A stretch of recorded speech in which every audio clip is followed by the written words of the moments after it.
Bab 2123. Membuat Tio tercengang. Dirinya punya begitu banyak pegangan, dia tidak percaya bahwa Tio masih bisa begitu tenang setelah melihatnya. Benar juga perkataanmu, tidaklah berguna kalau berbicara terlalu banyak.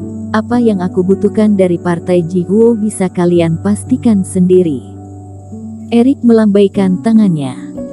Jika dia ingin melihat apa yang dimilikinya, maka biarkanlah dia melihat seenaknya.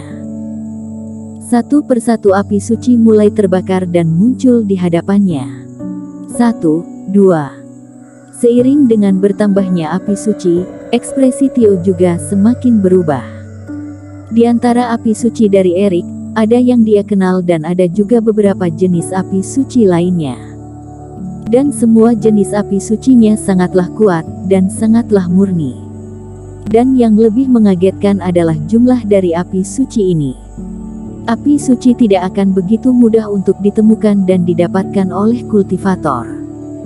Jika ingin mendapatkannya dan dipergunakan oleh dirinya, itu membutuhkan kemampuan mengontrol api yang sangat kuat dari kultivator.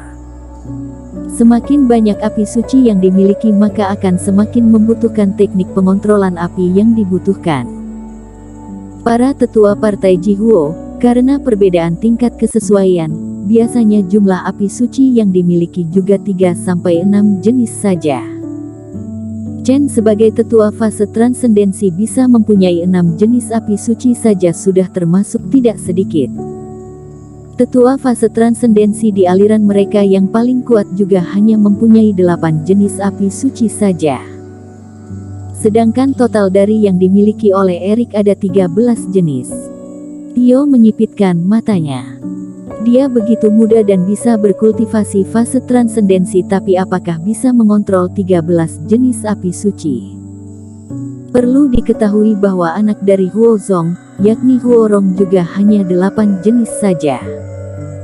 Riki pergi ke Gunung Futu, dia dibesarkan oleh tetua sekte agung, dan dia juga hanya punya 10 jenis saja. Sedangkan punya Erik ini, setiap jenis api sucinya terlihat kuat dan auranya sama sekali tidak saling berkonflik. Ini sangatlah jarang sekali, ini sungguh sempurna. Tio sedikit tenang dari kemarahannya, dia melirik ke arah Chen yang sudah terlihat sedikit melongo.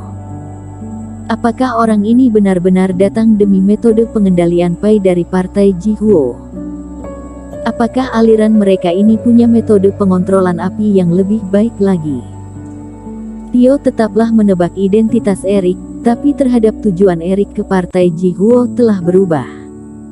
Aku tahu apa yang ingin kalian katakan, metode pengendalian api hanyalah sebuah alasan, aku datang kemari demi hal lain. Kata Erik mencibir. Setelah membuat Tio kaget, dia merasa yang ditunjukkannya masih kurang. Ercik tidak menunggu mereka berdua berkata, dia langsung menunjukkan tubuh dominator pemadam api sejatinya. Di sekujur tubuh Erik, setiap tulangnya, setiap kulitnya, nadinya, semuanya mengalirkan cahaya suci. Dari dalam tubuhnya hingga luar tubuhnya murni bagaikan tubuh master abadi. Dharmakaya, ranking top 100. Kata Tio sambil menyipitkan matanya.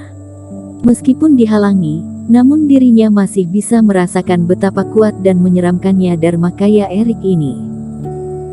Sedangkan di partai Jihuo, mereka tidak punya tubuh dominator ranking top 100 seperti begini, yang paling bagusnya milik mereka sekalipun di hadapan Erik juga hitungannya bagaikan sampah. Ini pasti adalah tubuh dominator top 100, tidak ada kemungkinan yang lain. Aku tidak mau menunjukkan trik gerakan tubuhku lagi, karena kalian partai Jihuo sama sekali tidak punya gerakan tubuh yang bagus.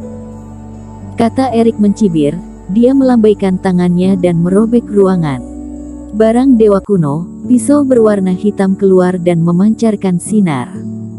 Di tempat penyimpanan harta karun partai Jihuo, apakah kalian punya barang dewa? Seusai berkata, Erik menyimpan barang dewanya dan mengambil barang lain lagi. Berbagai jenis rumput ajaib tingkat 9, pil dewa yang unggul, dan cairan spiritual yang banyak bagaikan sebuah gunung kecil muncul di hadapan mereka berdua.